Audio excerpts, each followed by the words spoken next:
this is Joan, and I thought that people might want to see who I think was actually showing a Scorpio personality in the Bible.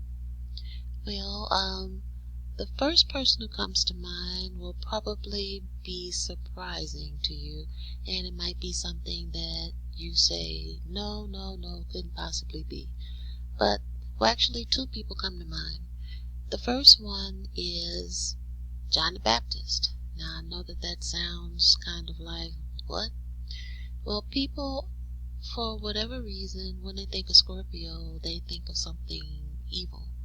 And I do think that, yeah, Scorpio has some kind of secretive stuff going on, but I don't think all of them are evil. I think even if you are born into an evil family and 99 out of the past 100 people in your family was evil, does not necessarily mean you have to be evil. Evil, you might have an inclination to it, but it is still a choice. So I don't think all Scorpios are evil. I don't think anything is evil. I think, you can do that. I don't think anybody has a monopoly on good either, except for the Savior. Everybody else, well, even he had a choice. You can choose what you want to be.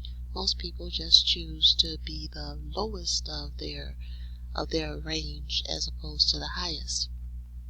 And as I said, I'm going to make a course on beginning astrology so that what I'm saying will make more sense to anyone who really has an interest. But the thing, I'm looking at everything from my own perspective, of course. And as I've said in the other video about Scorpio, I have a Scorpio moon, which means that, excuse me, your moon sign is your instinctive behavior. And whatever moon sign you is tends to like the sun sign, tends to feel, they feel protective of you, and you admire them. So automatically, I don't have, even though, like I said, every time I have been a contractual worker. So every time I've been on an assignment and someone new comes up and I say, well, what's your birthday? Or what sign are you? And they say Scorpio.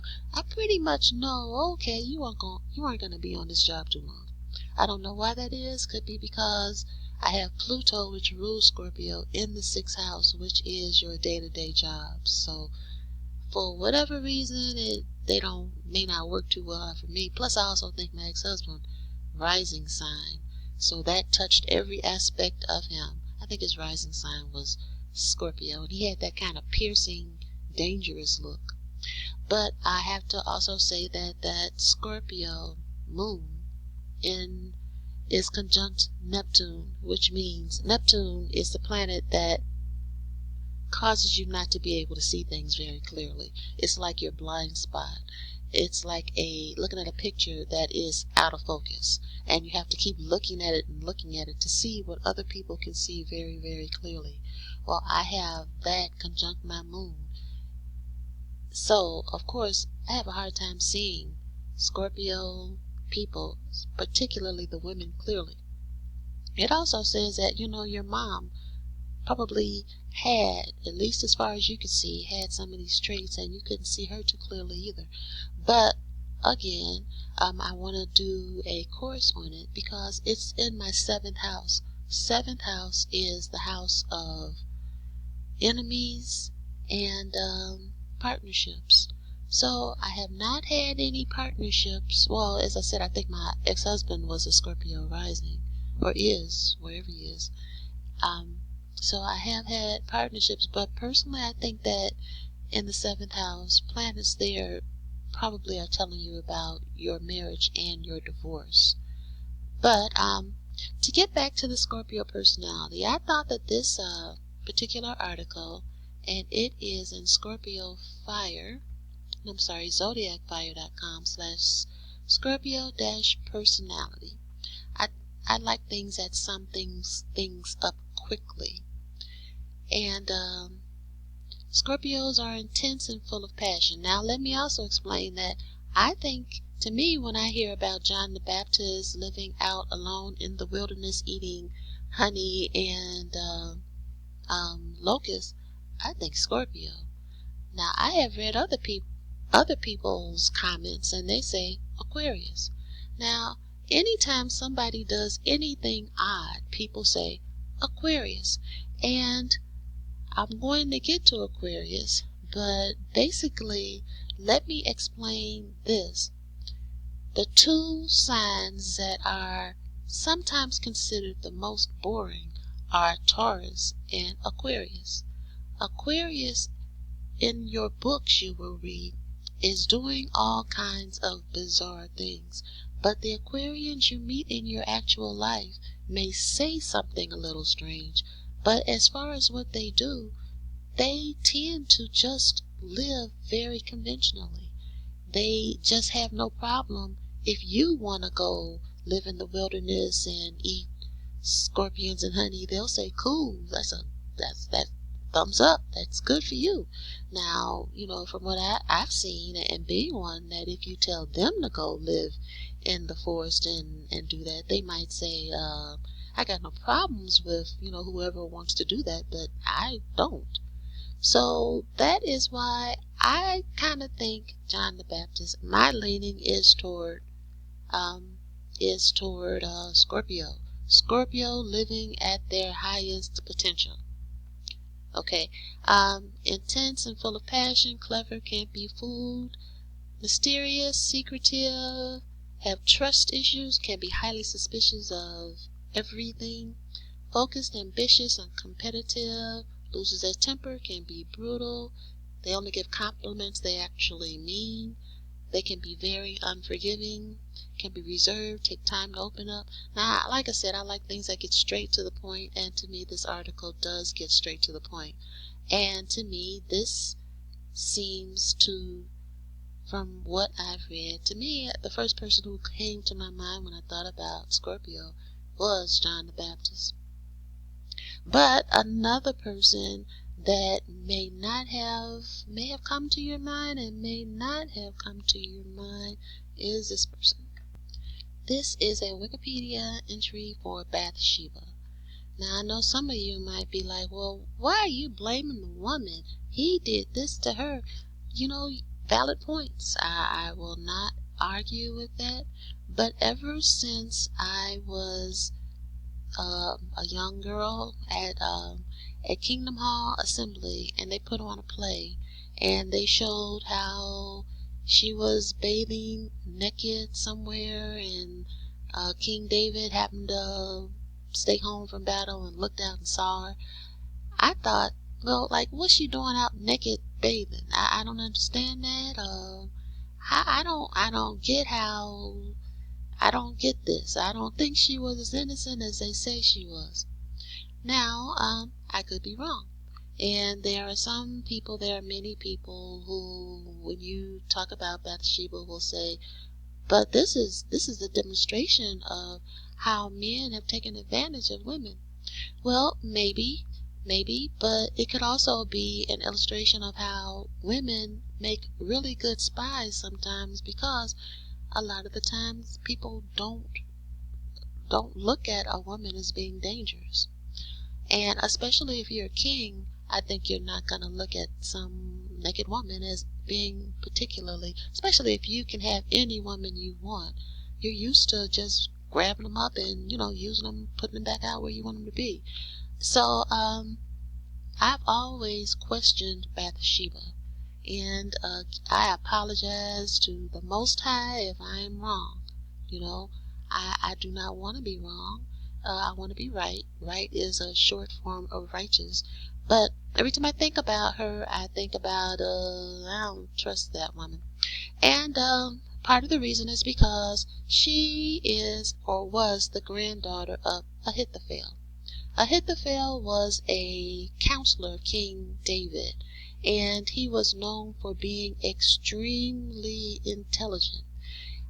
There's a story about how King David, now this is not a biblical story at all, but it's a story about how King David had, when he was digging for the temple, he dug too deep, and the world was about to be flooded. So the only person who had the answer to how to fix this was his friend Ahithophel. And Ahithophel did not want to tell him how to do it because, even kings can have some kind of rotten friends sometimes. So he put a curse on Ahithophel, I think, and said, well, you'll kill yourself then unless you tell me. So finally Ahithophel told him.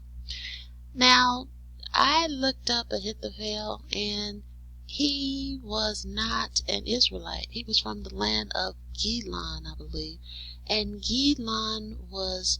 they were the enemies of the Israelites. However, they wound up, instead of being captured or killed by the Israelites the way the Father told them, they let them live because they said it was too hard to kill them because they had chariots. So he especially wound up working really, really close to King David. And his granddaughter, was Bathsheba. So Bathsheba was not unknown to him. He knew of Bathsheba. He had seen her before. And the particular time when the king saw her this time, he should have been out to battle.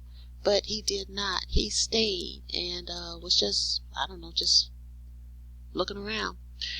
But who would have known he wasn't going out to battle? Ahithophel. Okay, if he had been around long enough, King David may have already kind of been eyeing this particular woman. And personally, I think that the curse that was on David was that there would never be peace in his household because of what he did to Bathsheba's husband. So basically, my take on Bathsheba is that she was kind of a spy. And I think that when you look at femme fatales in movies and stuff, most people would automatically figure, oh, they'll put a Scorpio in there, Scorpio woman. Not usually. Usually your femme fatales are Geminis. The reason is because Gemini got game, period. I mean, male or female, Gemini is probably I'm not gonna say probably gonna cheat, but Gemini is gonna have fun any kind of way. And it's not based upon any desire to harm anyone they're not ambitious. They just want to play. It's like the old song, girls just want to have fun. Geminis just want to have fun. Scorpios want to conquer. Scorpios want to get in there and get you because at their lowest they feel that you've done something wrong, regardless of whether you've done it to them or anybody, and they want to get you for it. So, the thing is, they are not your femme fatales because a femme fatale would automatically be somebody you would suspect. If somebody is in your court and they're always looking sexy and you're always flirting with you, you might be a little bit suspicious of them. But if somebody is friendly looking, kind of smart, you aren't gonna look at them and suspect that they are putting on this naked show for you. And I think that is kind of shown by Letitia Wright in the Black Panther. And that, yes, she's very attractive, but at the same time, she looks innocent. Well, not innocent, but she just doesn't look like, she looks like somebody who might be helpful. Like she would have no reason to come after you. And I think that's probably why I think Scorpios make great spies, because they don't look like they're trying to do anything to you. If anything, they come to you with homespun wisdom, with knowledge, of how to live and stuff.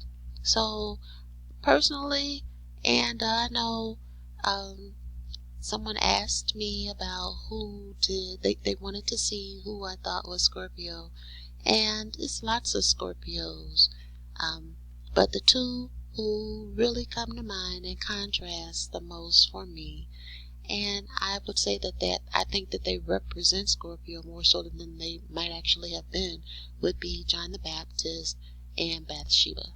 So please ring the bell and leave a comment.